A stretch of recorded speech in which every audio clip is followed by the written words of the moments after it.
Muito boa noite a todos. É uma honra, um privilégio ter todos vocês aqui, profissionais da escola, equipe, pais, profissionais de outras escolas, interessados no assunto.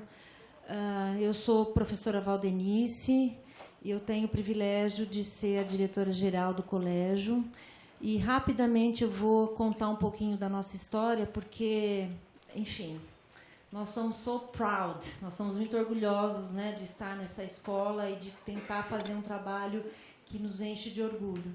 O Dante, ele nasceu de um sonho, dos sonhos dos italianos que vieram aqui para o Brasil.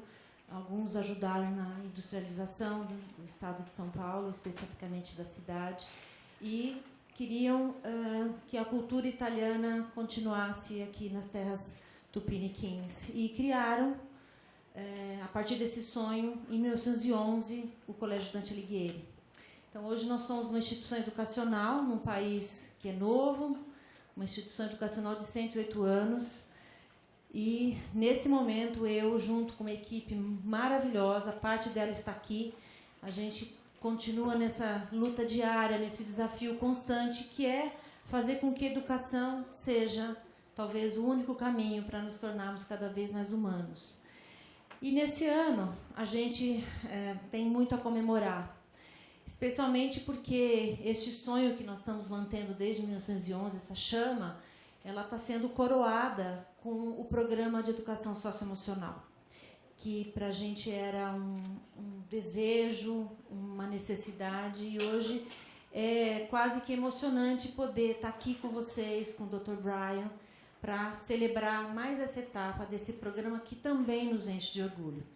E eu vou chamar agora a professora Miriam Guimarães, que ela é supervisora desse programa, é ex-aluna, também um orgulho para nós temos muitos ex-alunos que trabalham aqui conosco. Hoje nós temos aproximadamente 4.700 alunos, mais de 900 funcionários, destes mais de quase 400 professores. Então, nós temos uma população aqui que é maior que muitos municípios. Então, é um desafio, mas é uma alegria poder estar aqui hoje à noite com vocês e dividir esse espaço e essa oportunidade de aprendizado com o Dr. Brian e com todos. Muito obrigada. Professora Miriam, por favor.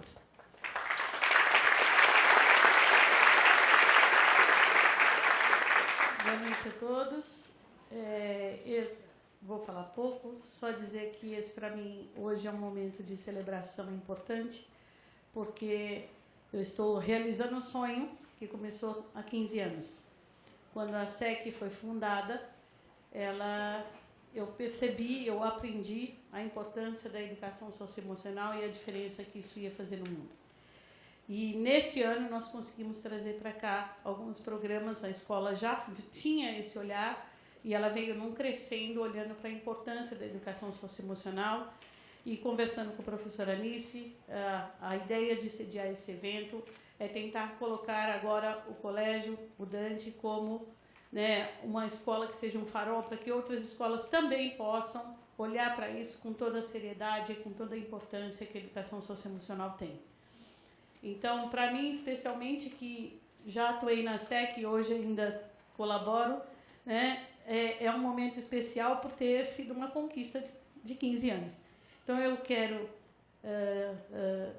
agradecer a presença de vocês e também apresentar a Juliana Fleury, que é a presidente da instituição, que também está trazendo aqui o Brian e sediando ele.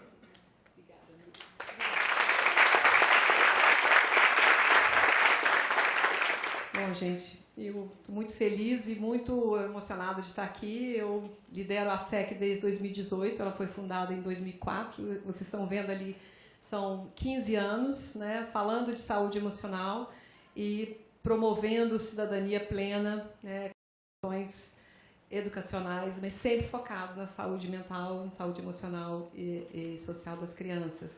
E poder estar aqui agradecendo ao Dante, abrir esse ambiente tão acolhedor, que a gente sonhou ter. O professor Brian esteve aqui em 2012 e foi um evento para a nossa equipe de profissionais que está aqui, no qual eu lidero e tenho muito orgulho.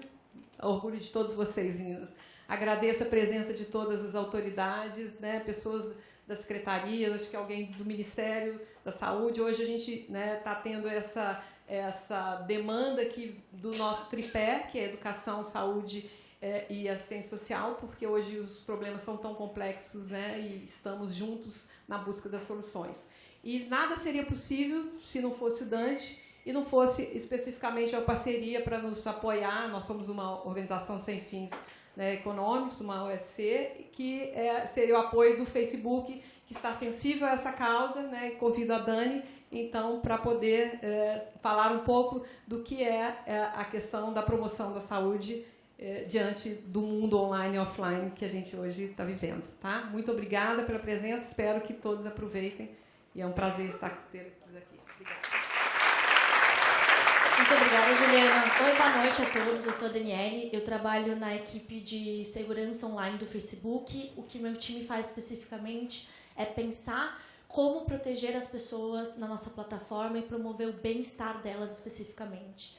E dentro da missão da minha equipe especificamente está a promoção da saúde mental. Pensar como a tecnologia pode ser de fato uma aliada para trazer esses temas, para desmistificar, para educar, para trazer apoio e recursos para as pessoas em relação à promoção de saúde mental. E parte do que o meu time especificamente faz também é buscar especialistas, é buscar acadêmicos, é buscar organizações não governamentais, pessoas que efetivamente possam brindar essa orientação e esse apoio quando a gente está desenvolvendo produtos, ferramentas, recursos dentro da nossa plataforma. Tem 10 anos, mais ou menos, que o Facebook trabalha com a prevenção, especificamente no caso de suicídio e automutilação. É um exemplo que eu gostaria de dar dentro da parte de promoção de saúde mental. A gente tem protocolos, a gente envia recursos para pessoas nessa situação especificamente, mas a gente também entende que um pilar muito essencial passa pela educação, né? Uma coisa que eu gostei muito, que a gente vem aprendendo com especialistas, o Dr. Gustavo Stanislau falou num projeto que a gente fez com ele, para justamente trazer para educadores pontos de vista de especialistas. No passado, a gente falou muito sobre, por exemplo, como prevenir, como saber os sintomas de ataque cardíaco. Se você perguntar a qualquer pessoa, ela vai virar e vai dizer ataque cardíaco é assim, tem uma dor no lado esquerdo, etc, etc. E ela vai saber o que fazer. Mas nada se fala quase sobre como identificar sintomas que podem indicar que essa pessoa precisa de atenção em relação à saúde mental dela. Então, a gente quer fazer parte desse movimento para que isso seja algo muito discutido e tão amplo e alcançado por todos, de uma maneira que todos saibam reconhecer e o que fazer frente a essa situação. Para dar 2 exemplos de parcerias que a gente trabalha aqui no Brasil, a gente patrocina o projeto Habilidades para a Vida, da ASEC, né, que, enfim, não sei se vocês conhecem, mas é um projeto incrível que leva para os educadores como desenvolver habilidades socioemocionais em crianças e adolescentes. A gente também tem uma parceria com o Instituto Vitaleri, da doutora Karen Scavacini, onde a gente trabalha a promoção de saúde mental para adolescentes. E, especificamente, convido vocês a conhecer o projeto Eu Estou. Se vocês quiserem saber mais, procura no Instagram, @euestou. É um projeto que a gente fez para comunicar, educar, desmistificar para o público adolescente questões de saúde mental e também sobre prevenção do suicídio. Então, para a gente é uma honra estar aqui com vocês hoje. Eu sei que é difícil no dia a dia, na correria, ainda mais educador, que já tem uma sobrecarga, muito trabalho, reservar um tempo para estar aqui hoje. Então, para a gente é um privilégio poder apoiar esse evento. Obrigada. Bom, nada disso também não seria possível se a Karen, né, o Instituto Vitaleri, uma parceria que a ASEC veio construindo desde o ano passado, tivesse trazido o professor Brian. Ele veio para uma série de atividades, ele já esteve no Piauí fazendo workshop, 8 horas de workshop, já vai para Belo Horizonte, ou seja, mas eu queria que vocês ouvissem antes dele a Karen, porque a gente está juntos nessa missão de promoção e prevenção, né, de suicídio e de autolesão e desenvolvimento das habilidades, né, socioemocionais. Vamos lá. Karen, obrigada por tudo, né?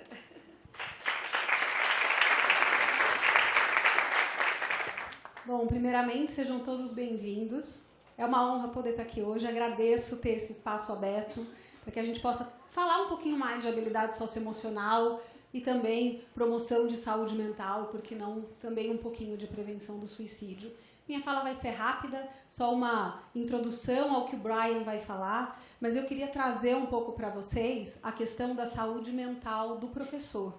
Porque a gente acaba falando muito sobre promover saúde mental, promover habilidade socioemocional nos alunos e não fala de como esse professor muitas vezes é atingido por situações muito difíceis e não sabe lidar com elas. Vamos lá. Mais um pouquinho. Espera aí que acho que está precisando mudar.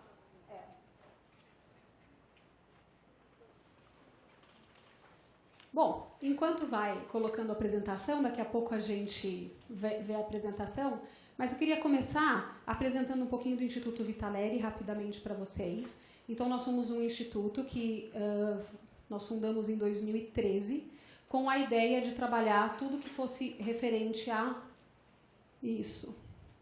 Obrigada, Ju. A prevenção do suicídio e a pós-venção do suicídio. A pós-venção é tudo que a gente faz com alguém que é enlutado, alguém que perdeu alguém para o suicídio, tá? E de lá para cá a gente tem feito diversas atividades, diversas parcerias e ampliamos o nosso leque, então, de atuação para a promoção de saúde mental, para as questões de automutilação, e fazemos tudo que tem relação com essa temática de prevenção do suicídio. Cursos, palestras, eventos. Nós temos a Colcha da Memória Viva, que é um jeito de mostrar os rostos, porque a gente chega aqui e às vezes fala de número, mas quando a gente mostra o rosto de quem se matou, a coisa muda de história. Temos concurso literário, temos programas online, só para vocês saberem um pouquinho do que a gente faz. E temos parceria com diversas instituições, parceiros, clientes, e temos feito aí, então, um trabalho nesse período. Vamos lá. Queria iniciar trazendo um pouquinho para vocês, eu não sei se vocês conhecem esses números, né? Acho que eu vou ter que subir para poder enxergar melhor, né? Porque vai passando os anos, a miopia não ajuda muito, mesmo com óculos. Então, vamos lá. Ó. Então, de 1 a cada 10 pessoas no mundo sofre de algum distúrbio de saúde mental. 33% da população mundial sofre de ansiedade, o que significa 700 milhões. 350 milhões de pessoas do mundo, quase 16,5%, sofrem de depressão. Mais de 80 mil brasileiros estão afastados do trabalho por depressão e a depressão é a principal causa de afastamento de trabalho no mundo. Talvez vocês vejam isso no dia a dia das escolas também com os professores. E São Paulo é a cidade com a maior incidência de transtornos mentais do mundo. A gente nem imagina por quê, né? Não precisa nem dar uns exemplos por quê. 30% da população, sendo a ansiedade mais comum, 20%. Essa foi uma pesquisa da Associação Nova Escola, que trouxe que 66% das professoras e professores já precisaram se afastar do trabalho por questões de saúde. 67% dos participantes, que foram 5 mil educadores, acreditavam que o seu problema era ocasionado ou intensificado pelo trabalho, sendo que 70% deles sofria de ansiedade, 63% de estresse e dores de cabeça, quase 40% de insônia e outras dores, alergias, né? E 28% sofrem ou já sofreram de depressão.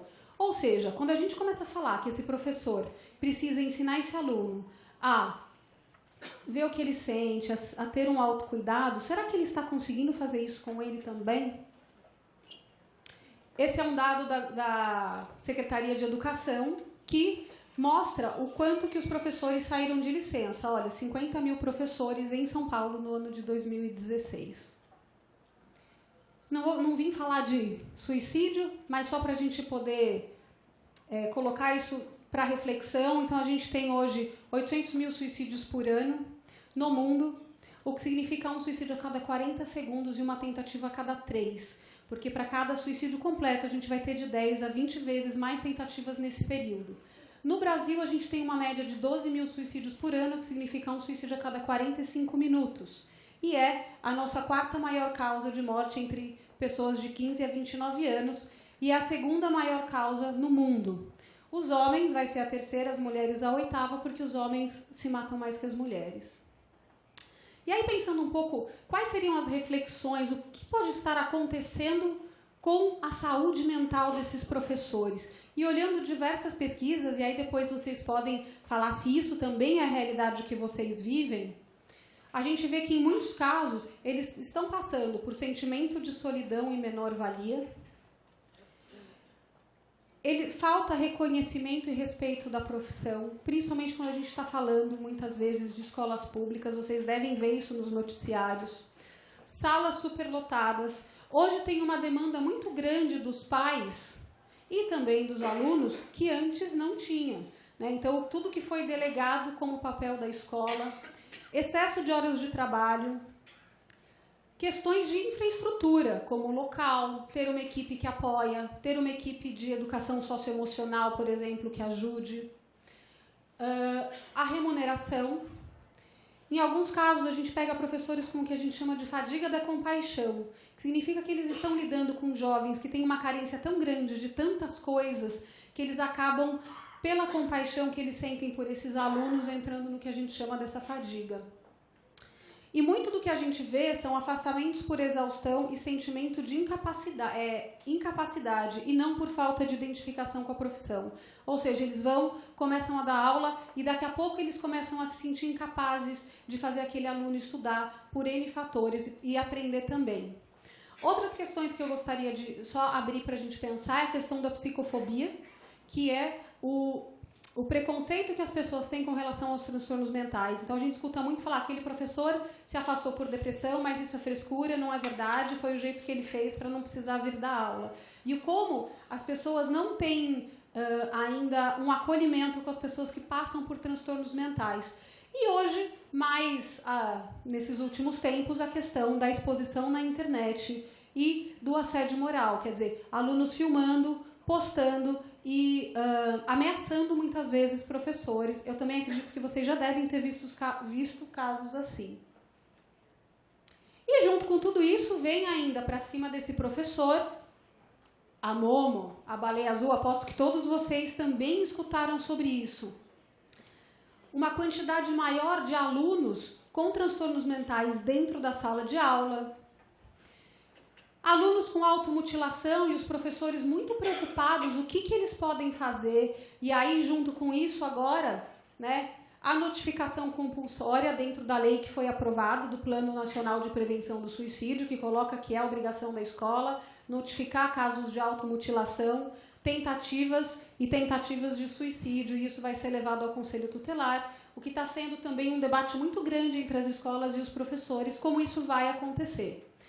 Casos de tentativas de suicídio na escola, tanto por alunos como por professores, e de suicídios completos. E o que a gente vê são histórias, eu acredito que não tenha uma escola que eu não conheça que tenha histórias de automutilação, tentativa de suicídio, suicídio completo. E os professores são muitas vezes colocados para lidarem com essas situações sem terem o treinamento adequado para isso.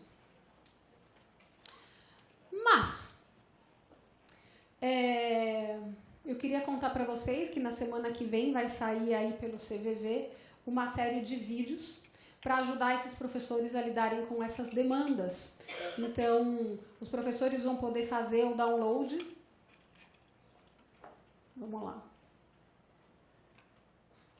De uma série de vídeos e cartilhas que vão ajudar com que eles entrem em contato com esses alunos e possam conversar com esses alunos com relação à promoção de saúde mental e à prevenção do suicídio. E aí vão ser 6 vídeos de 1 minuto de jovens para conversar sobre assédio sexual, bullying, drogas, pressão nos estudos, depressão e discriminação.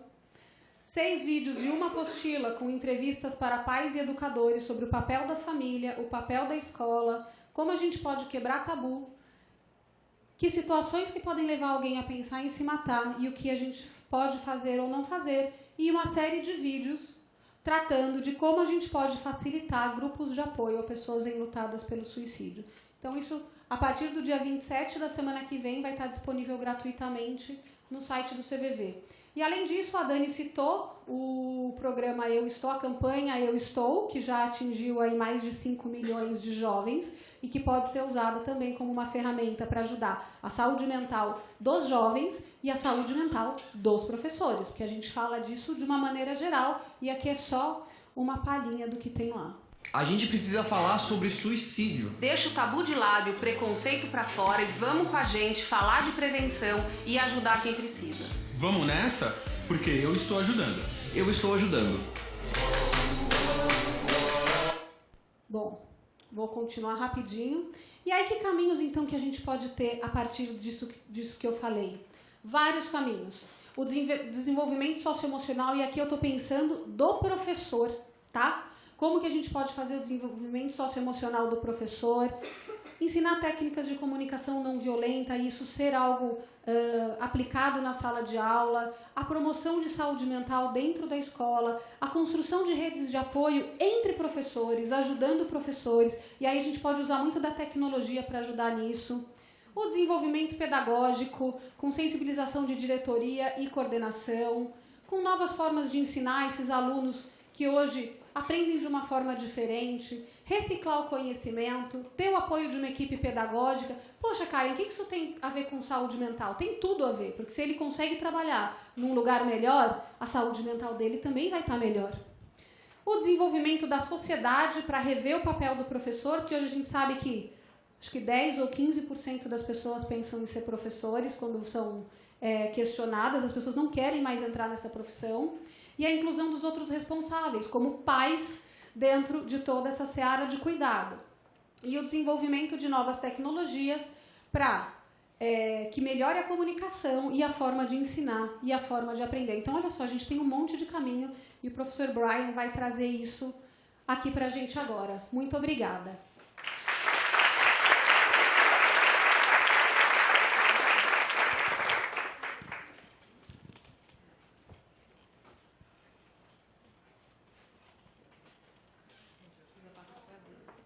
Cadê nosso apoio?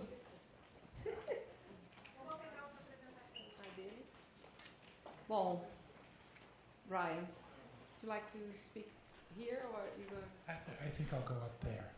But I need the clicker. Ele está com problema de voz, gente. Ele fez workshops 8 horas seguidas em madrugada.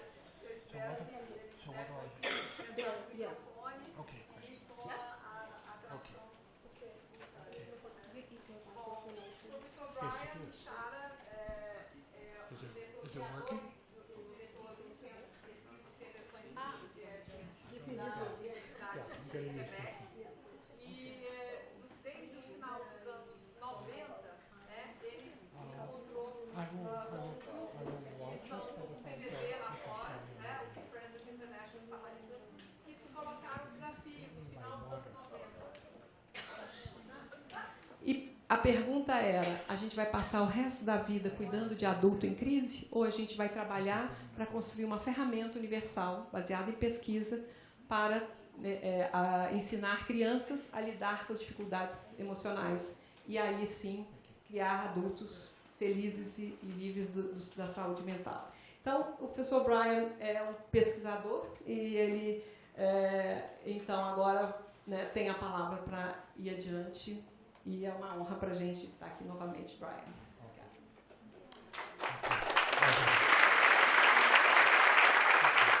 Thank you. It's a great privilege to be here, and I excuse my voice is a little hoarse today. It's a privilege to be here because I followed for many years all the wonderful work that ASEC has been doing. And right now, the programs we're going to talk about are running in 33 countries around the world. And every time they look for a model of how to do this effectively and so that the children learn the most from the programs, they go and consult with Brazil and the SEC to see how things can be done in other countries. I must admit to you that I hate PowerPoint presentations because I don't like being controlled by the slides. I don't know what that says about my personality, but I will try to follow them. So I work in suicide prevention, and some people ask, what are you doing talking about school programs in mental health promotion, why aren't you just out there preventing suicides? And I think to answer that question, you have to understand why people kill themselves. When you ask, why does someone commit suicide? They commit suicide because they are suffering. But everyone suffers sometime. The suffering that leads someone to consider suicide is a suffering which they feel is interminable. They will never end. A suffering which they feel is inevitable. I just can't avoid this. There's nothing I can do about it. I can't stop it. And insupportable, it's just too much. Life is just too difficult. Now, when I say think, that's an important word because it's from the point of view of the person. So when a 16-year-old says, my girlfriend left me, she was the love of my life, I'm never going to fall in love again, I can't stand suffering like this, I'm going to suffer for the rest of my life like this, I have to kill myself just to end this suffering. You can look at him and you say, it's ridiculous, you're 16, you'll fall in love again. But if that's what he is thinking at that moment and feeling, he can go ahead and attempt suicide. And so how do you prevent suicides? If people feel my suffering will never end, you have to develop hope that the suffering can and will end. And the way that you develop hope is to feel empowered, that you can do things about the problems in your life. You prevent suicides by developing other coping strategies. Suicide is a way of coping with a problem, and we don't see any other way of dealing with the problem. So preventing suicide involves helping someone see there's something else that I can do, and the suffering is intolerable for someone who goes ahead and attempts suicide. It feels intolerable at that moment, but when you use effective coping strategies, then you solve your problems or you find ways to feel better, and the risk of suicide is reduced. Children cope in many ways. There's a lot of research in coping. Most of it is in adolescence. And what they do is they compare children who have attempted suicide, who have certain types of difficulties, and with children who have the same difficulties in life, but they never attempt suicide or even think seriously about suicide. And they try to understand what is the difference between these children who have the same horrible experiences, who tried to kill themselves, and those who did not. And the early work was started by Tony Spirito in the United States. And basically, they compared same age, comparable children, same experiences, and they gave them fictitious situations and said, if this was to happen to you, if someone posted on the internet some false thing about you, making fun of you, how would you deal with it? What would you do? How would you feel? They said, I feel horrible, I'd be angry, this and that. How are you going to cope with it? And the children who were given these situations, who had attempted suicide, could come up with a smaller number of ways to deal with the situation and less effective ways of dealing with the situation. And in other studies, they asked adolescents, what was the most important problem you had? And they compared children who had the same types of problems. And they said, how did you cope with it? Well, how did you deal with it? And they found that the children who had attempted suicide after that problem had very few things that they tried to do, or the things they tried to do were not very effective. So we all cope with problems. You know, imagine some difficulty you had, what did you do? You know, I give the example, my girlfriend leaves me for my best friend. I come home, all her clothes are gone, and there's a note on the table, I don't love you anymore, I moved in with Pierre. What do you do? Well, I could go out and buy a bottle of cachaça and drink the whole bottle. I could put on a movie, sad favorite movie, and watch the movie. I could call a friend and say, and cry and tell about the situation. Or, I could try to solve the problem. I could send her some flowers and say, please, excuse me, please come back. I'm sorry for whatever I did. I could go running, or I could call my ex-girlfriend and see if she's still available. These are all ways of coping with the problem. Some of those ways might help me feel better or help resolve the situation. Others may not. Maybe if I get drunk for an hour or two, I might feel better, but I might feel sorry for myself and worse, and even suicidal. No one teaches us how to cope. Normally, we just follow the patterns of people we see and movies. So the idea is that if we can increase children's capacity to cope with problems as young as possible and reinforce those abilities, if you cope effectively, you're happier, you're better off. So you keep doing things that make you feel better and help resolve problems, that you'll keep these good strategies throughout life. And later in life, you'll either avoid having as many problems, or when you do have problems, you'll be able to cope better with them.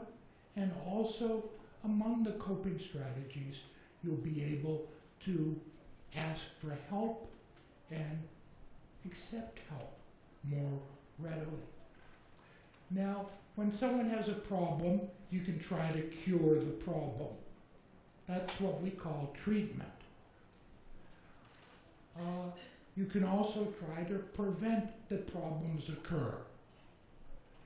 What we're talking about when we're talking about programs like Zippy's Friends and Passport Skills for Life are mental health promotion programs.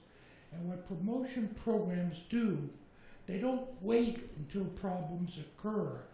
They give children the capacity, the strength to not get into a problem situation. So what are coping strategies for children? They're for anyone. It's things we do to make us feel better. I'll give a more detailed definition in a minute. So what can you do? You have a fight with your parents, or you're bullied in school. I can open a Skype account, invite a new friend over to watch a movie with me, play a video game, create a photo album,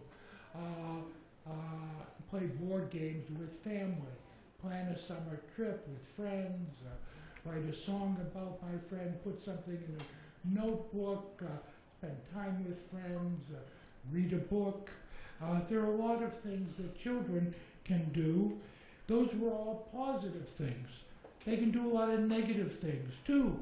I can go in the room and slam the door, or I could cut myself a little, or just not speak to anyone and hold it into myself, or stop eating, or eat too much of all sorts of sweets or whatever. There are all different ways.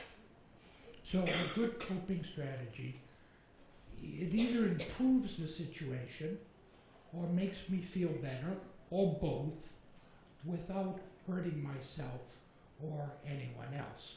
So, say, what do you do if someone won't let you play with their toy? You say, I hit him and take the toy. Does it work? Yes. How do you feel? Wonderful. But there's that second rule, which is that it can't hurt someone else or yourself. There are situations we cannot change. The family moves to another city and the child goes to a new school. They have to deal with it. They're not going to be able to change that. Someone dies, a pet dies, or there are situations where we can't change the situation, but we can do things to make us feel better despite the situation. And there are no good or bad strategies. There are strategies that help and don't help. And sometimes strategies help for one person and not another person. For some people, reading a book is a wonderful distraction when you have problems. Other people would find that horribly boring and wouldn't help at all. Or playing a video game might be great for some young people. Others may not like a game or that game or find it at all helpful. And I don't know how many people in here would like playing a video game when they have a big problem in their life or find that very, very helpful. Now, there's a lot of research on school programs. I'm a researcher, so I always look for scientific evidence that things work. And if there isn't that scientific evidence, I'll try to create that evidence or be very skeptical about things. In the field of school programs, anyone can sit down and make a program. You just write it out, and then if you put it in a fancy box and nice illustrations and you do good marketing, maybe you can convince people to buy it and use it. But the question I always ask is it helping children? What is it supposed to do, and is it doing it? Now, there's been some meta-analysis. A meta-analysis is where you look at all the research that's published and you try to see what's in common with them. And so there was a large meta-analysis of 2013 research studies on school-based universal interventions. That's things for everyone, for all children, not just children with certain types of problems. And they looked at what are the characteristics of successful programs? How are they different from the ones that aren't having an impact? And the four characteristics is that they're sequenced. That means they go step by step, each step building upon the other step. They're active. The children don't just sit there and listen or watch. They do things. They practice what it is they're trying to learn. They focus specifically on a few skills. They don't try to teach a lot of different things. And they're very explicit. They're very concrete. The programs do this, then this, then this. And it's very clear exactly what's to be done. at each step. And the two programs that I'm talking about, which are both programs which ASEC is promoting here in Brazil, are called Zippy's Friends and Passport Skills for Life. They have all those 4 characteristics. But having the characteristics isn't enough. You have to do research to see if it's really helping children. And I'll tell you a little bit about that in a few minutes. So a program is not something where you can take a little piece of it and use it and have some impact. A program works because the whole thing is integrated and has complementary activities in such a way that all together the end result is that children learn from the program. These programs never punish children or say that was wrong or don't do that. It doesn't focus on what not to do. It focuses on building the capacity of children to do positive things. So positive skills, excuse me,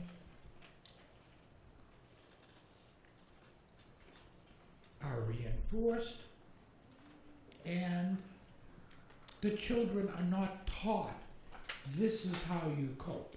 This is what you do. Children learn that there are no right or wrong answers. There are just things that are helpful and not helpful. And there are things that could hurt you or hurt someone else and things that don't hurt anyone else.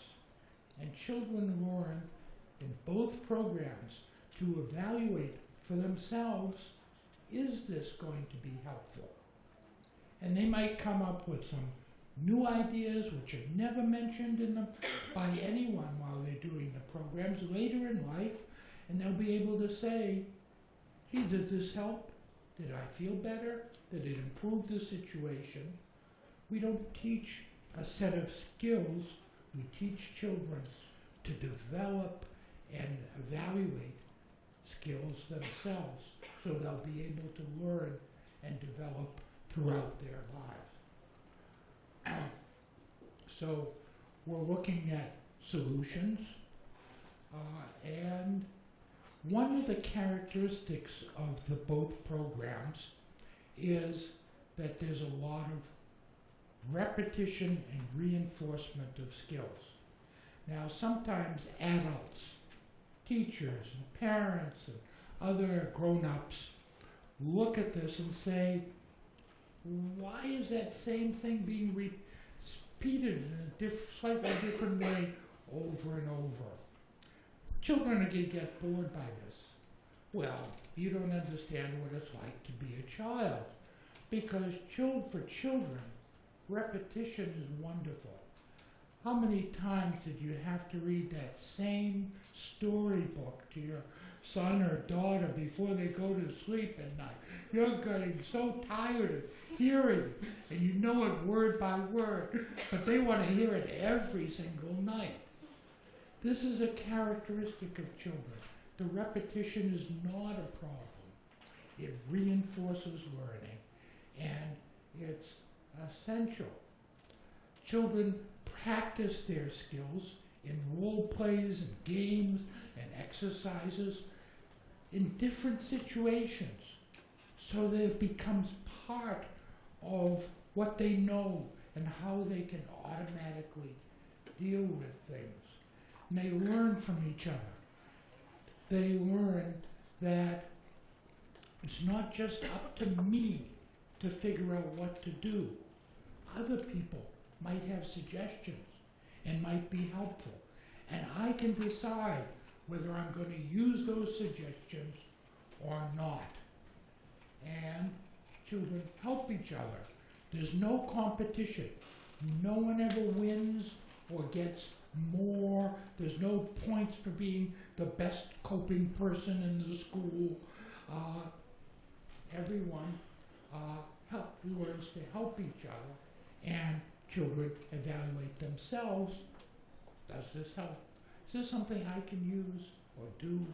And does this help for me? Now, Zippy's friends, I should tell you the story. I have a little bit of time. There was an organization that in England, which was actually ran a telephone helpline. This is the real story behind Zippy's friends. And it was the end of the year, and a big drug company, Glasgow, Smith, Beecham, I forget what their name was that big drug company had a foundation that gave money away to do good things. And they had some extra money, and they came in to meet the director of this organization, which was like CVV. It was Befrienders International, it was worldwide. And they said, we got some extra money. Do you have any programs to help young children? And instead of saying, no, we operate a telephone helpline and young children don't call our helplines, we have 5-year-olds very rarely call, she said, well, maybe I have some ideas. And they said, good. And she said, I'd like to teach children how to cope with problems. So when they grow older, they wouldn't need to call us. And he said, well, you're gonna, if it works, you're gonna put yourself out of business. And she said, I'd love to do that. I'd love to have no people suicidal who need to call us. And he said, write up a proposal. And they had 2 weeks. And they wrote up a proposal, and they sent it in. Well, first she sort of panicked and called me and some other people, and 5 of us got together and tried to write up a proposal quick. And they said, okay, here's 2 million British pounds, that's a lot of money, and develop a proposal. So we had a little committee and got together, and they hired a professional company that makes programs for children to make a project. They made that project, and I was the person with Mette Justgaard, a woman in Norway, to evaluate, was this really helping children? And we tested it in Denmark, because in Denmark they said, come on in, test it, no problem. And we found out that everyone loved the program. And they thought it was great fun, but it had zero impact on children's coping skills. It did not change the coping skills at all. 2 million pounds. What can you do with that much money? It's a fortune. So the director, new director at that time, went in to Glasgow, SmithKline, whatever it was, and said, thank you for all the money.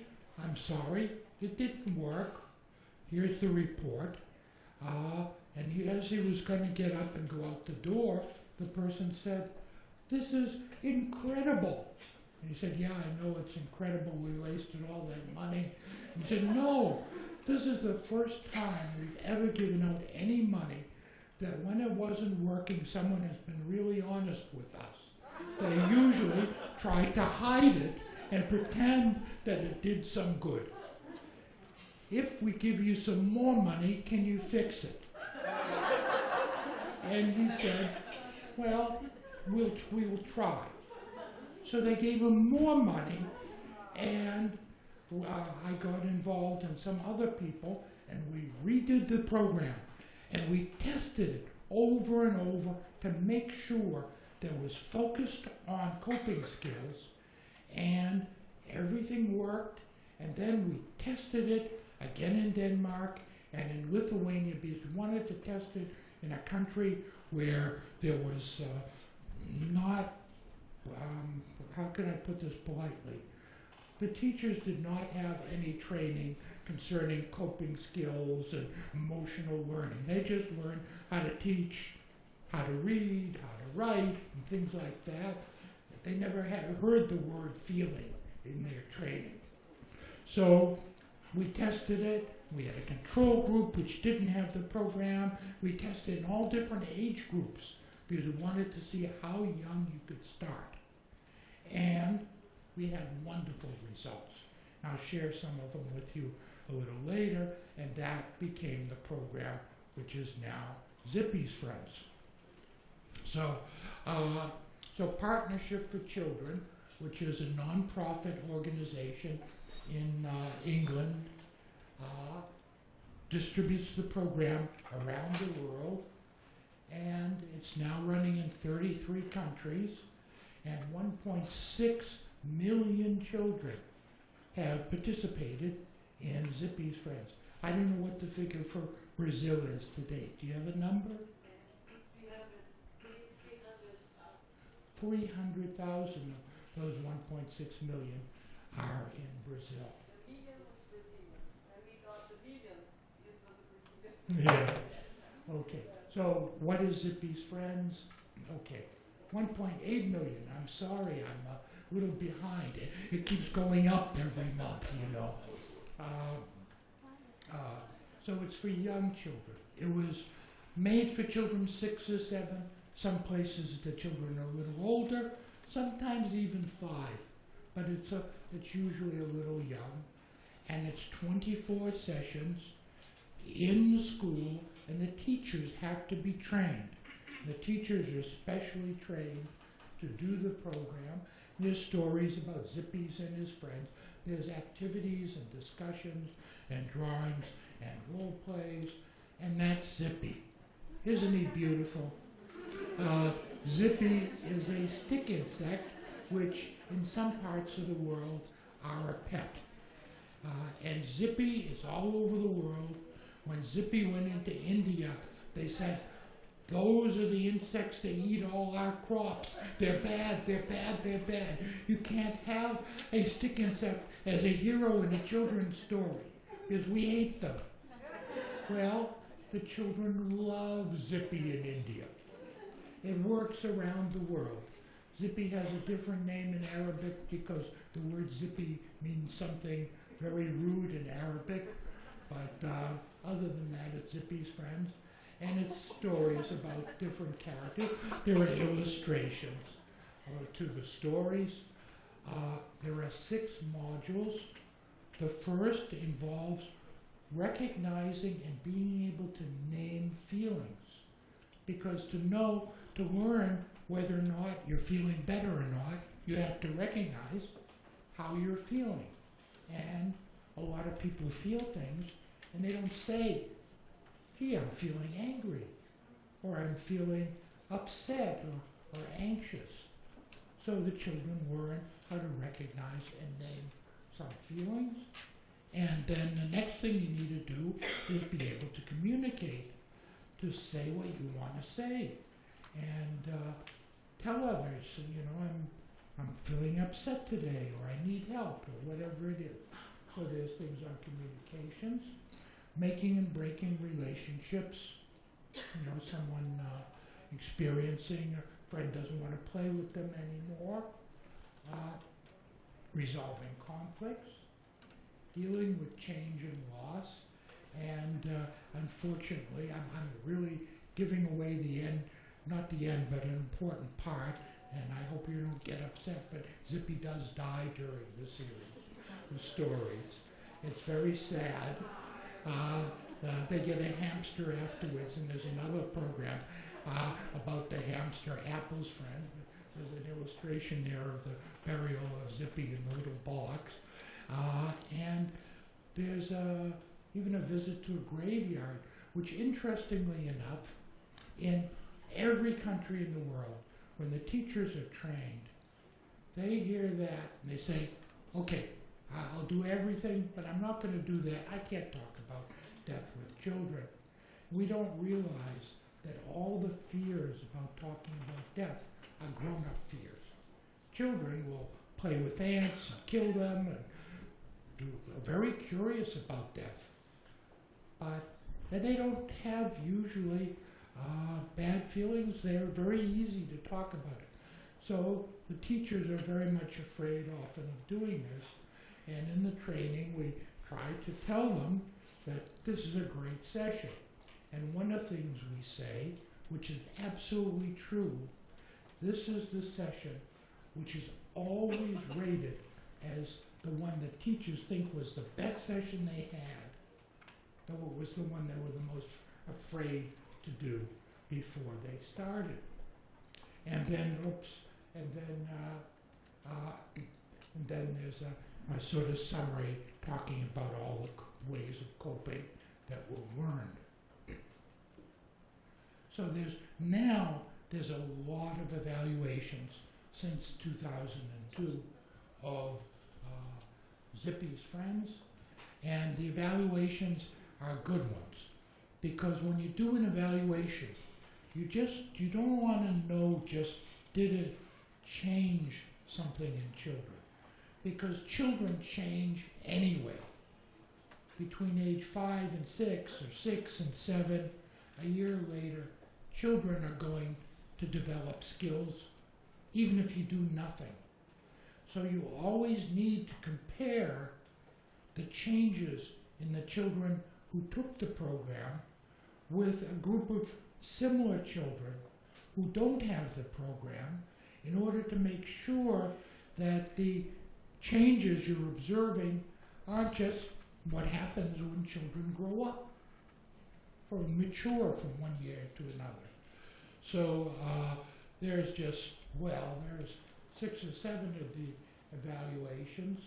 There's now about 14 that are good scientific evaluations in different countries of the effects of Zippy's Friends. And if you summarize all the findings, you find that, first of all, the program can be given as it's planned. Some programs are very complicated, or the teacher's supposed to do it one way, but when you go and observe in the classrooms, what are they really doing? They're not really doing what the program tells them to do. Well, in the case of Zippy's Friends, the teachers who get trained are able to do the program exactly as it was planned. They like the teacher training, and the children liked the sessions. The teachers thought they were useful, and they had a lot of participation. But some people like things, and they're not necessarily good for you. You can like getting drunk, but it's not necessarily good for you. So you have to go beyond just what people think and try to get some scientific data about what actually happens. And you do this by using questionnaires, by doing observations, interviews, and you use methods which are scientifically valid. That is, if any 2 people make the same observations, they're going to come up with the same conclusions, and also that these are valid.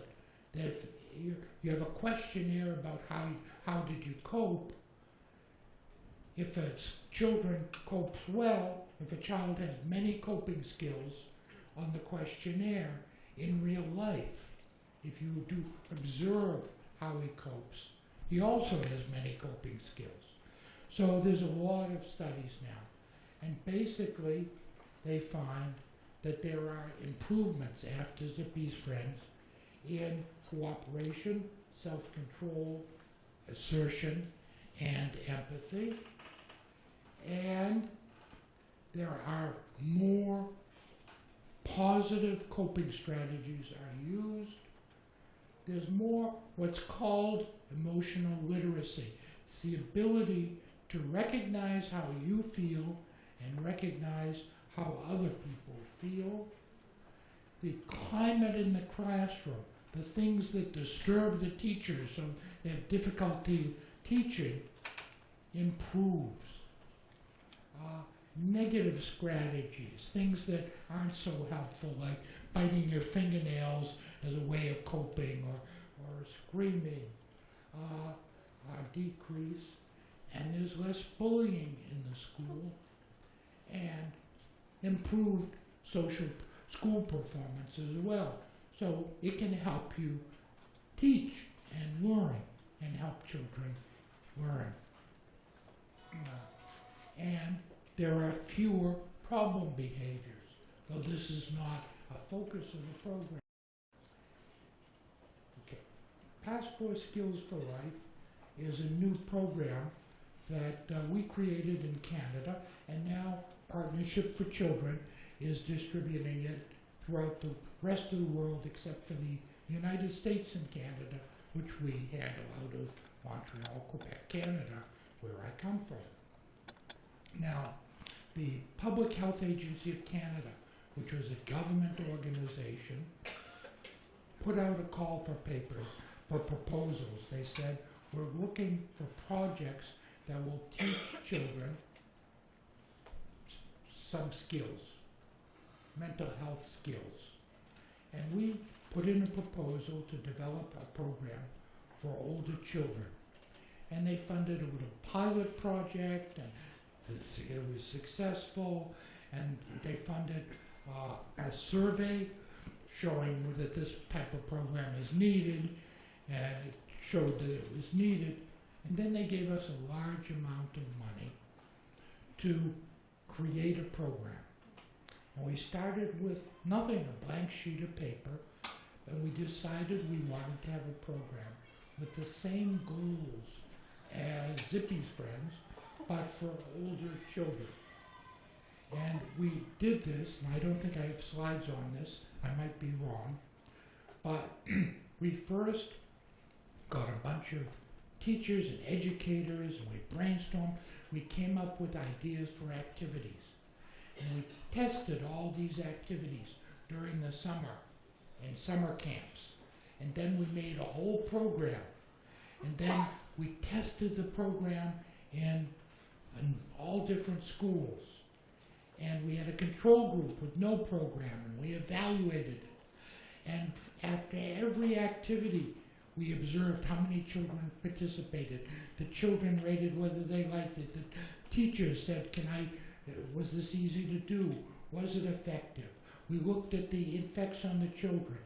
And everything that wasn't working, we either improved or replaced the next summer.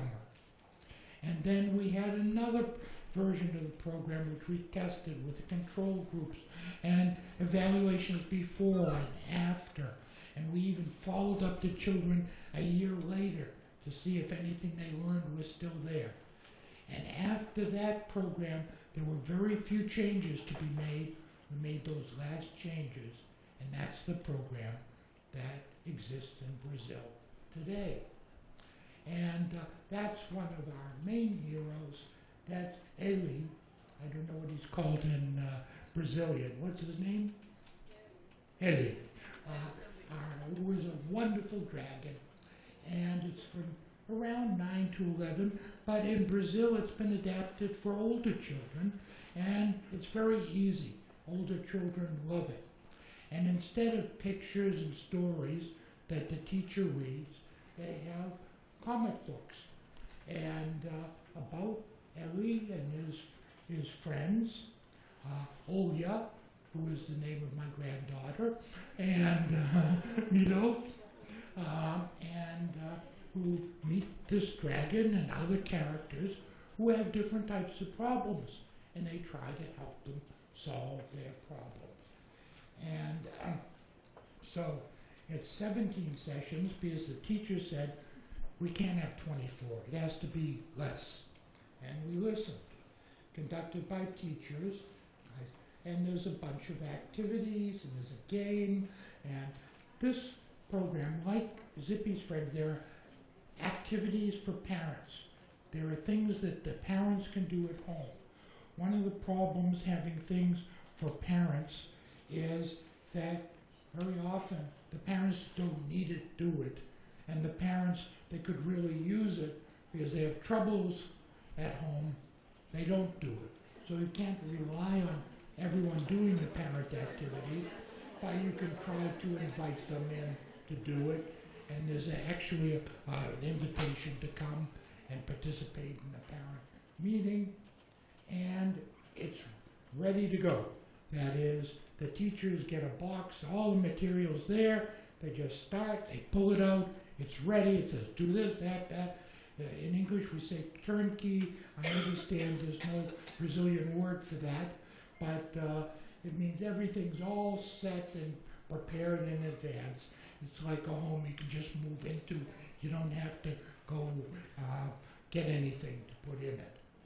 And we just developed, and I don't think you have it yet, but we have a motion comic version of the comics where you project it and the characters move. They don't talk, but the little bubbles with the things they say pop up, and there are sounds. If you haven't seen it, I'll show it to you. I should have brought it here. So there are comics like this, and where this is the very first one, where these two children are playing, they see this dragon, they get scared, they make a noise, and the dragon gets scared. When dragons get scared, they sort of, fire comes out. It's just, they can't help it. And then the dragon runs away, and they follow him. And they follow him into this cave, and it gets all dark, and it stops there. And we say to the children, what do you think is going to happen? And they give their ideas, and then we say, well, in 2 weeks when we start the program, Passport Skills for Life, you'll find out. And the next portion comes then. And there are, we talk about emotions. It's more sophisticated than Zippy's Friends. For example, we talk about sometimes you feel two different contradictory emotions. You can feel happy that your best friend is on the football team, but also jealous. So we talk about identifying emotions, relationships and helping each other, difficult situations. There's a module on fairness, justice, and what is right, because children sometimes think a lot of things are unfair, and that's something that they have to deal with. And changes in loss, and then there's a party, there's a box, a coping box, they put things in, and there's illustrations. This character is an ent, E-N-T. It's a, live tree. They're very wise and friendly. They're not really scary. In this one, we paste leaves with coping solutions on him. This is a help thermometer. We encourage children to help each other. And every time someone helps someone else, they get a little point on the thermometer here. And an example here, this is a giant, and his parents won't let him go to a concert with the other children.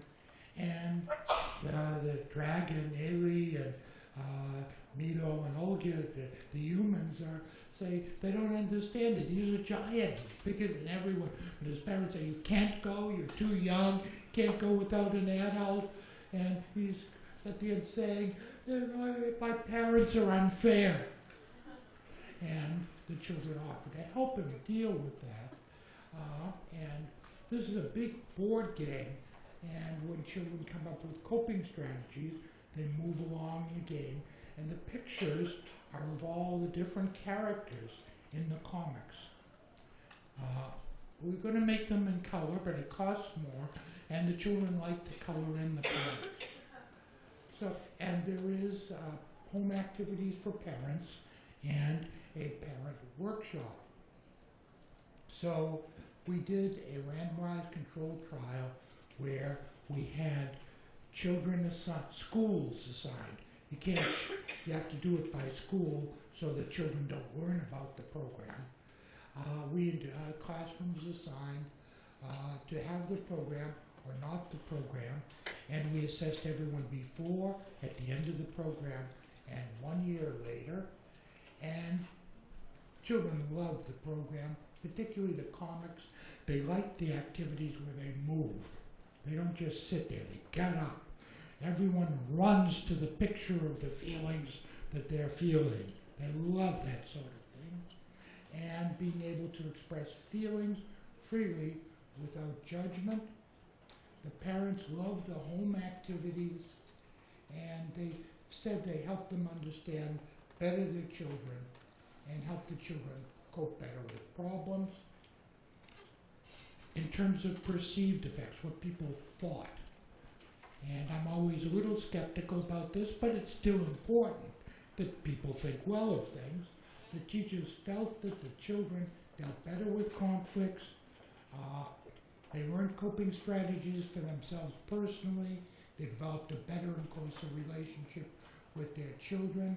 The children said that it helped them learn better ways to handle situations, to calm down, to compromise and respect others.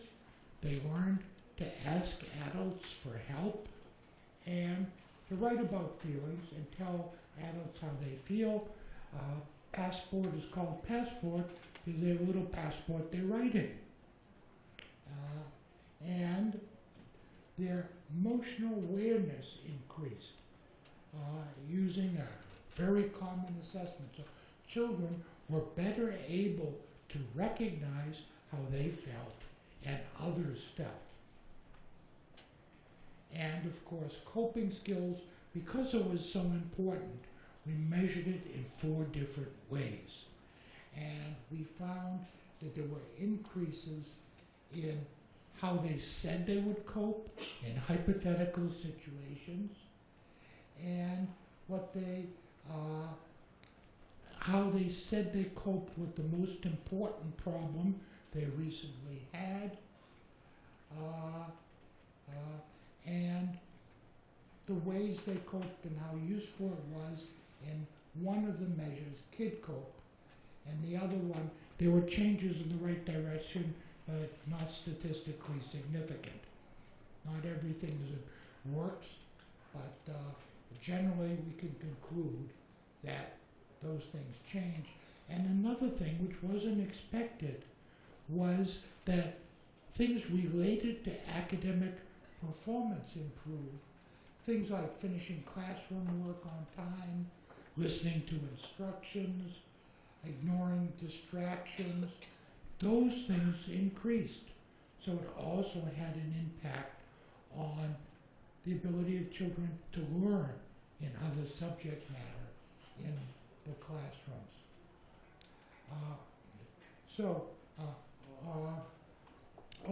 One of the things I forgot to say, and this relates to what Karen said, we assessed the coping strategies of the teachers who ran the program using a standard scale, Ways of Coping by Lazarus and Folkman, used for adults. And this assesses how you cope with problems in your daily life. And we could look at how many strategies you used and how successful they were.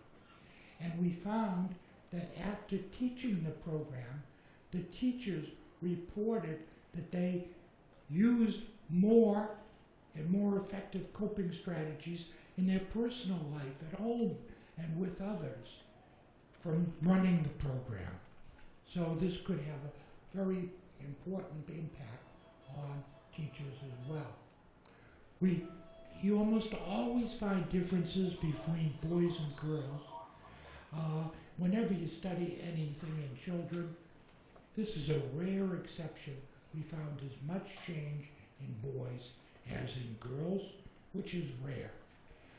Because one of our concerns is it might be a little too girly, but it wasn't. And we had different socioeconomic level schools.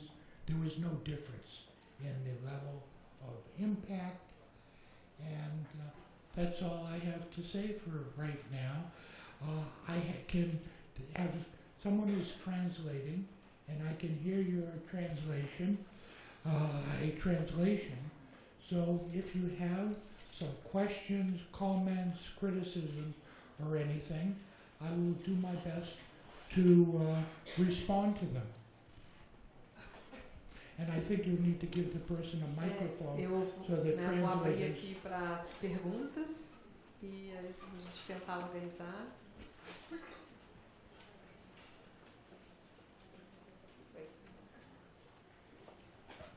Olá, boa noite a todos. É um prazer estar aqui.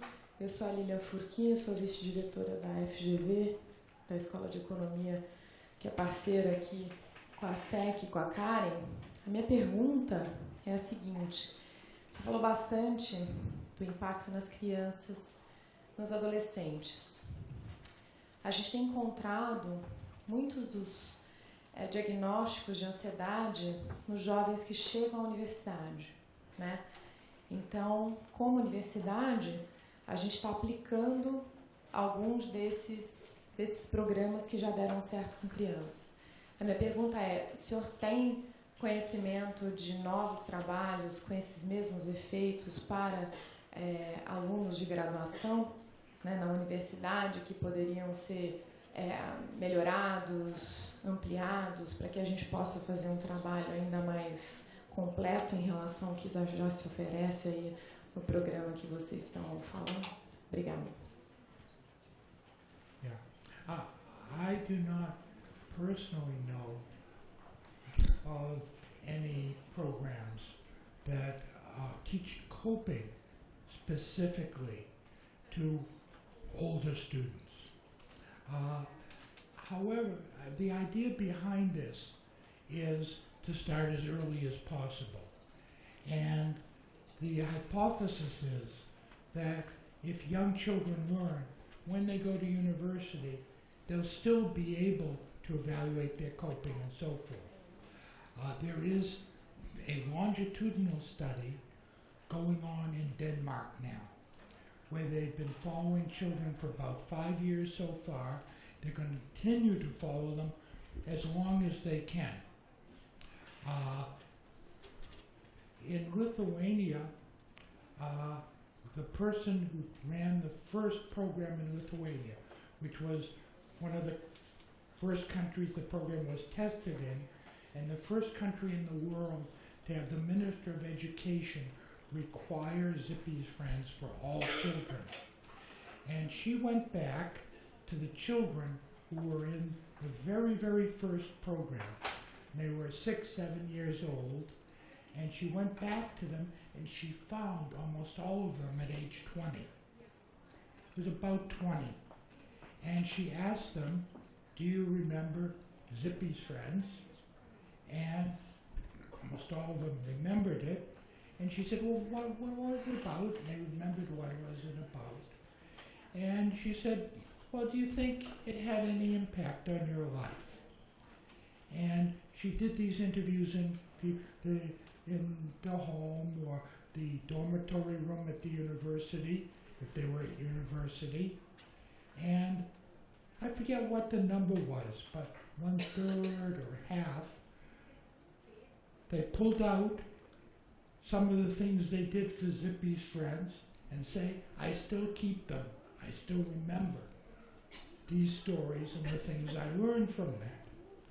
So I think you could start later in life, but it's easier if you start early, because the older we get, the more bad habits we get, and it's harder to unlearn things. But I'm sure you can teach coping skills. The same way the teachers who teach this program, they're not supposed to be learning anything, they're just teaching. They're just following the book and doing what they're supposed to do. And then they find that when they have a fight with their husband, they're expressing their feelings. They're saying things like, from Passporter Zippy, you know, when you talk to me that like that, I feel this way, and reflecting back feelings and looking at, well, what can I cope to this? Who can I talk to? What can I do? So I think these things can be taught, and maybe you'll develop an adult version of these programs.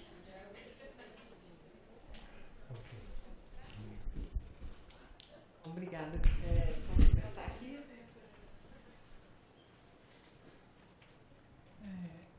Boa noite, eu sou psicóloga, estou representando a Secretaria de Educação de São Bernardo do Campo.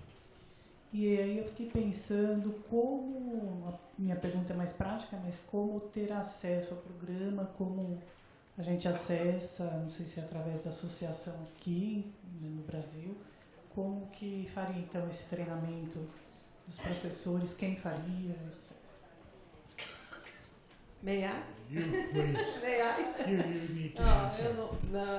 Well, Yes. bom, acho que aí são perguntas bem específicas. A gente, desde 2004, faz a formação de educadores, né?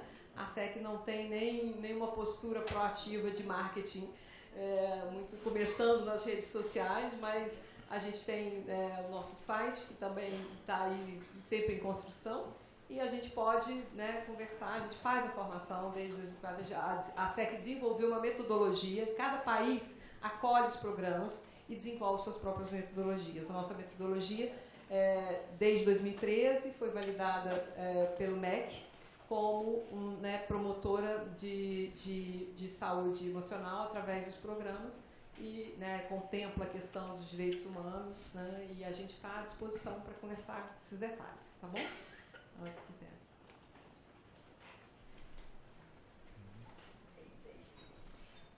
Boa noite a todos. Boa noite, professor. É um prazer conhecer o trabalho do senhor. Eu sou Deise Miranda, eu sou pesquisadora na área de violência e políticas públicas e atualmente eu coordeno o GPESP, que é um grupo de estudo e pesquisa em suicídio e prevenção no Rio de Janeiro.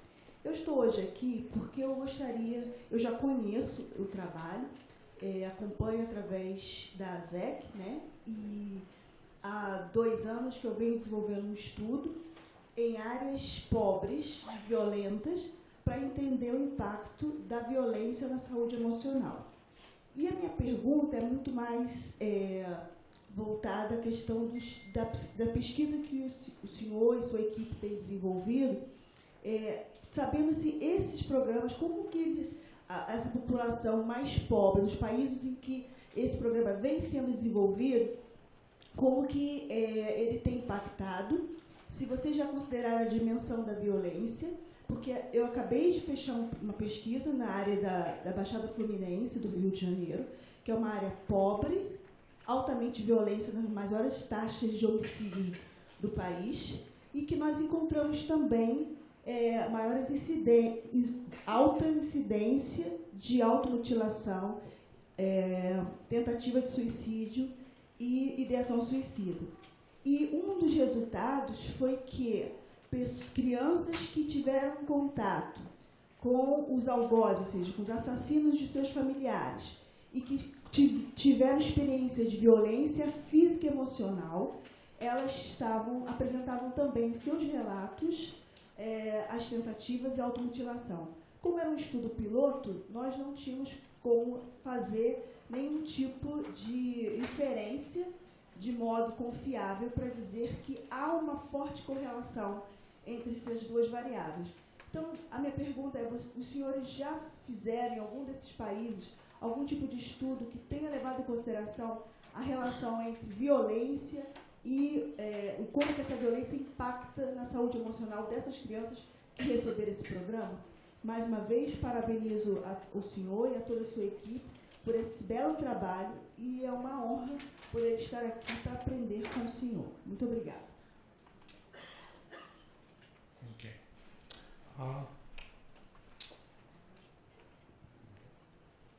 We have not specifically looked at violence among participants in the program. But the programs, certainly Zippy's Friends, Passport Skills for Life is just starting to be used. It's fairly recent. But Zippy's Friends has been used in a lot of difficult and areas very poor, and it's generally extremely successful. It's running in parts of Goa and India with poor children. It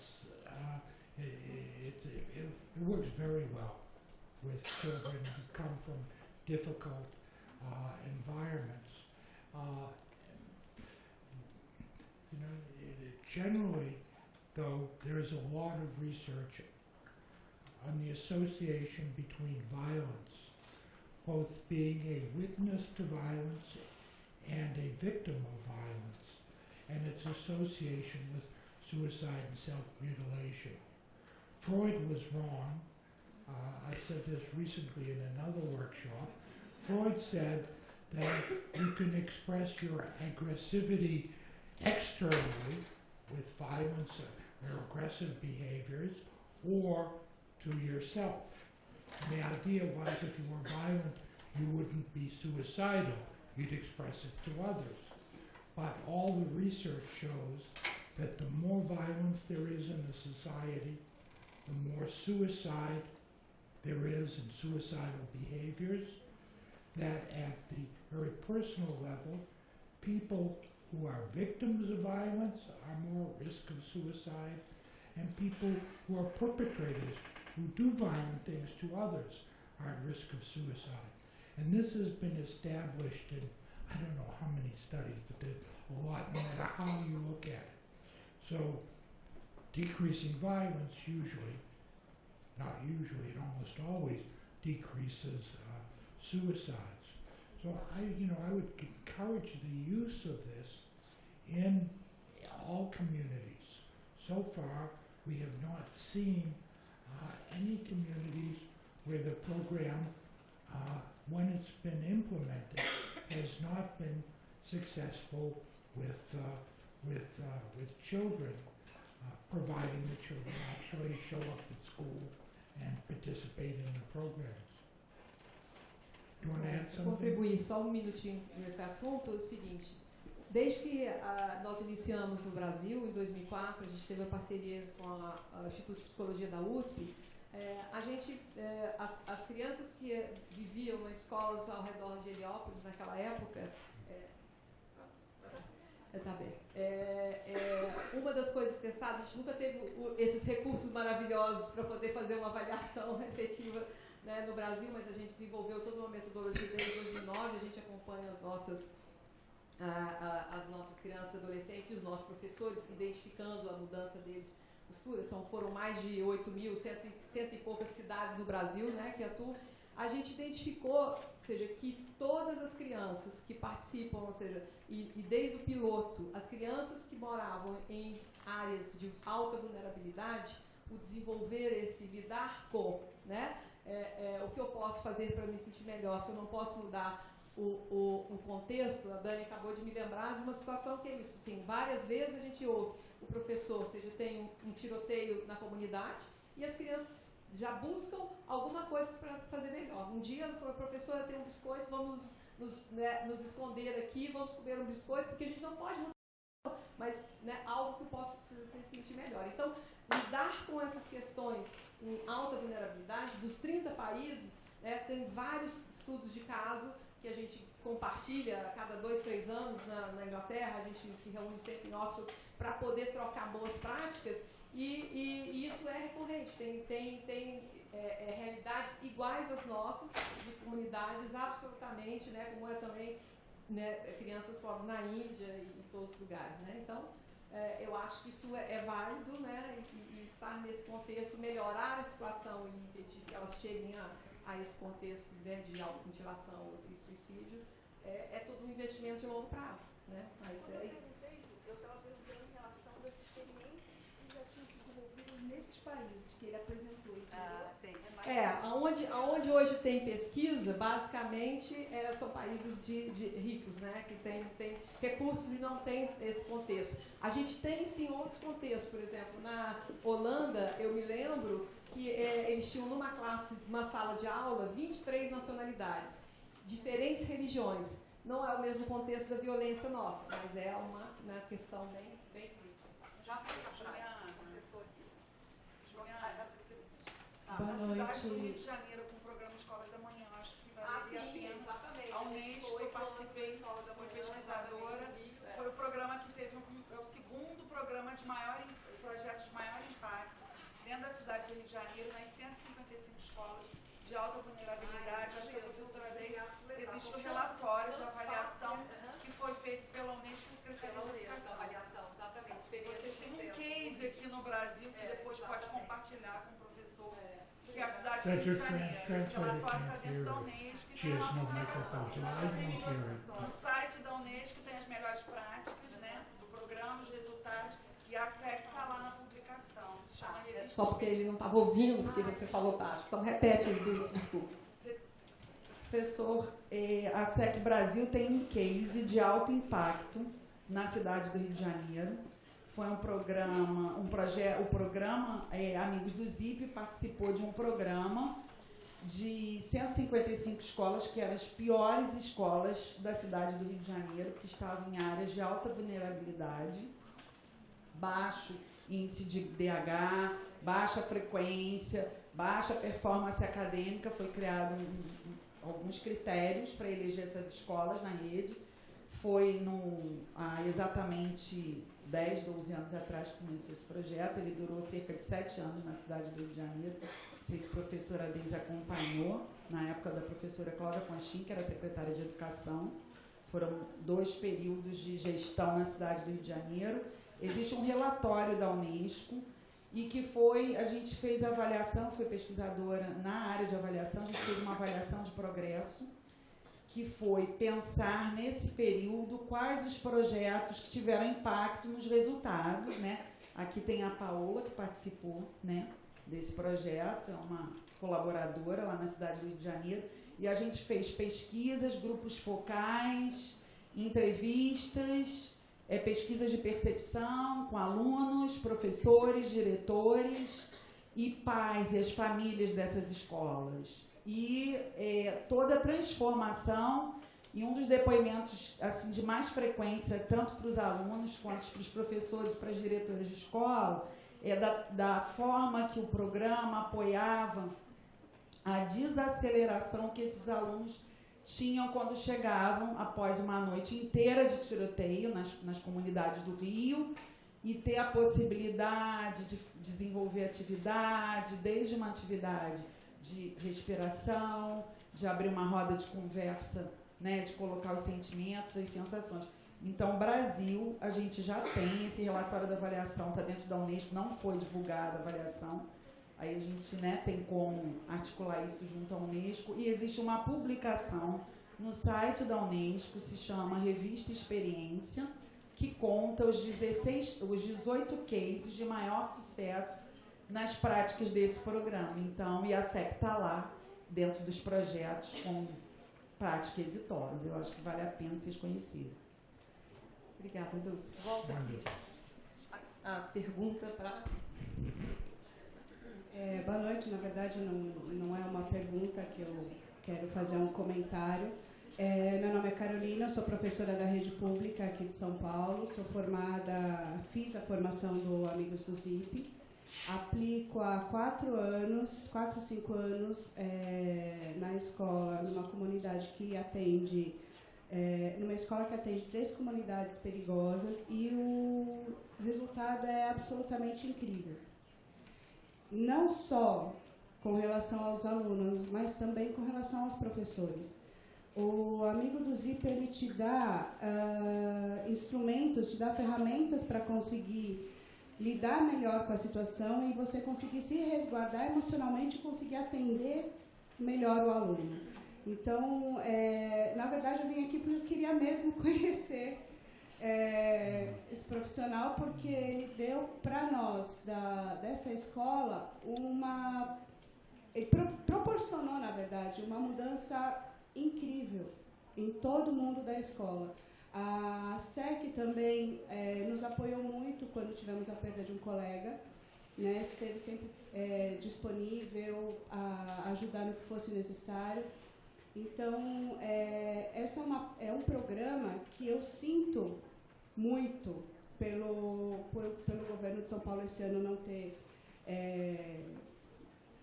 mantido dentro do que é oferecido, né?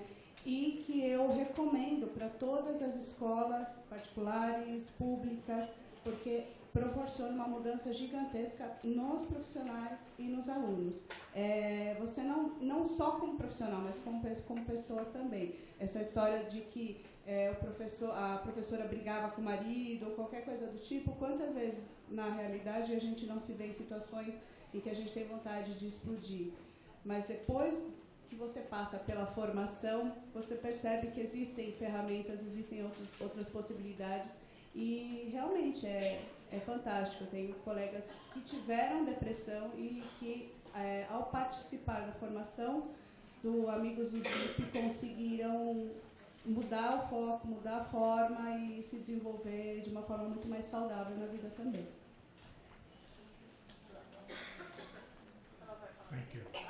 Então, boa noite, meu nome é Renata, também prazer estar aqui com vocês. Eu sou fundadora e represento o Núcleo Morungaba aqui em São Paulo, que é um espaço de corpo, arte e convivência, e a gente vem trabalhando com populações diversas, populações em situação de vulnerabilidade. Entre elas, com a população indígena, com os povos indígenas. Aqui no Brasil a gente tem um número elevadíssimo de povos, diferentes povos, quase 300, falando diferentes línguas, né? E a situação o índice de suicídio no povo indígena brasileiro é altíssimo, é 3 vezes maior, né, do que os não indígenas. E o que assusta muito a gente é que o suicídio, o maior índice de suicídio é das crianças de 10 anos a 19 anos. Então, é muito preocupante essa realidade. Queria saber se esse programa, se você imagina alguma possibilidade de uma adaptação do programa para uma cultura tão específica, né, como a cultura indígena, se isso foi feito em algum outro país, uma adaptação para os povos indígenas, enfim, é uma situação que é bem preocupante, pelo menos no Brasil. In Canada, we have 30 different indigenous, what we call First Nations people, and northern Canada, above the Arctic Circle, is populated by Inuit, who used to be called Eskimos.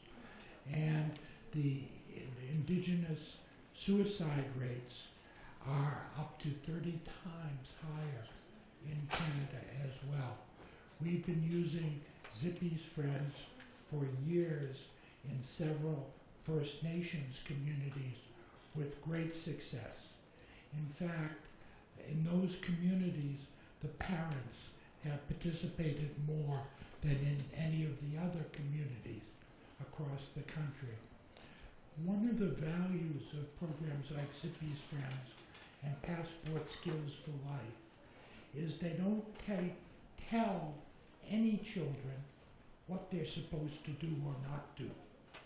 So that children in China who have to come up with ways to cope with problems or talk about their problems, come up with different problems and different ways of coping. And in the same way, we find in our indigenous communities, sometimes the ways they come up with to cope with problems are very different from what the rest of Canadians are doing. So I think this is a good program to translate and adapt to different indigenous communities. And we've seen it work in Canada. I'm trying to think. I mean, there are many countries where there are minority groups who aren't necessarily indigenous in that sense, who have used it. I'm not sure if it's been adapted in other countries, but certainly from the Canadian experience, it should work very well.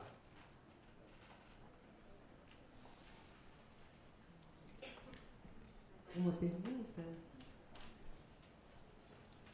Alguma curiosidade? Aqui.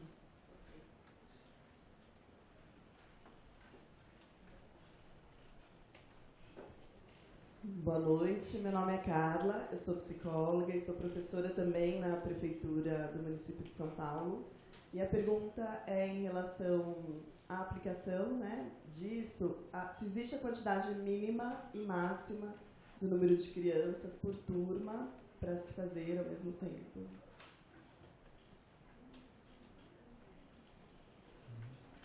Do you want to answer that? Yeah, I think I can answer, because quando foi pensado, ou seja, a ideia de ampliar, né, o número de estratégias, né, se eu tenho uma estratégia, eu sou uma criança, se eu estou com raiva eu bato, se eu estou triste eu bato, se eu fiquei com ciúmes eu bato, né? Qual é a quantidade de estratégias, né, que quantas crianças? Então, ampliar, tá, na verdade é ter um mínimo de 8 crianças para poder desenvolver isso e Como as crianças contribuem entre si para aumentar o repertório, se você tem poucas crianças, você tem muito poucas possibilidades. Mas aqui no Brasil, essa era uma das questões que quando o programa chegou no Brasil, algumas escolas traziam por causa do número de crianças nas nossas salas de aula.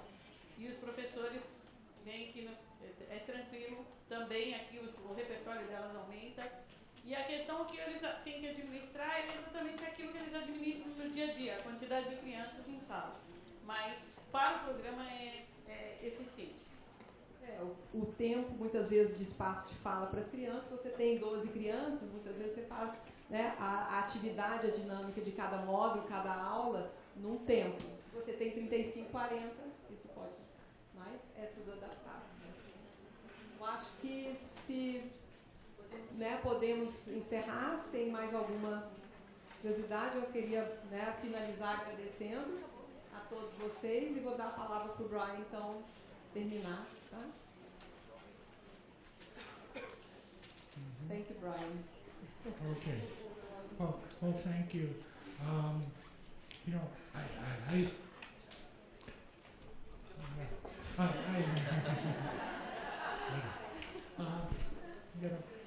You know, I really hope that someday centers like mine, which work in suicide prevention, will have to go out of business, because and I would very happily lose my job, because children, as they grow into adults, have the coping skills necessary to deal with problems without having to think about suicide. I think it's sad that countries like Brazil, which have issues around violence and problems, and the suicide rate is increasing, are not doing things to stop this early in life. The challenge is that this is not politically profitable, because politicians want to have immediate results. They want to say, I'm doing something, I've stopped the suicide rates before the next election. And the problem with these programs are that you're investing in the next generation and the future of our children, so that the impact on things like violence and suicide will be seen when they become adolescents and young adults in another 10 or 15 years. So politically, it's not going to help a politician win the next election. However, the short-term benefits, that children feel better, that teachers are happier and better able to teach, and they're more happy in their own lives, means that fewer teachers will call in sick or change or quit and try to get another job. And those things are very effective for governments, and they cost a lot of money to get new teachers, or when teachers are burned out and call in sick. And at the same token, parents are much less effective in their work and in their lives when their children are troublesome and have problem behaviors. So even in the short term, you see a lot of benefits, even economic benefits for a society, even though it may take 10, 15, 20 years before you see an impact on murder rates or suicide. And so I really hope that you will do your best to influence people who have the power to make these decisions, to invest not just in what's going to happen this year, but the future of your country, so that in the future there won't be many suicides and the violence rates will go down. Because I really believe that if every child in Brazil had Zippy's friends, and then Apple's friends, and then a few years later, Passport Skills for Life, they will engage in less violence, and they will be less likely to harm themselves. They'll be happier people and more capable of contributing to society in Brazil. And thank you for listening.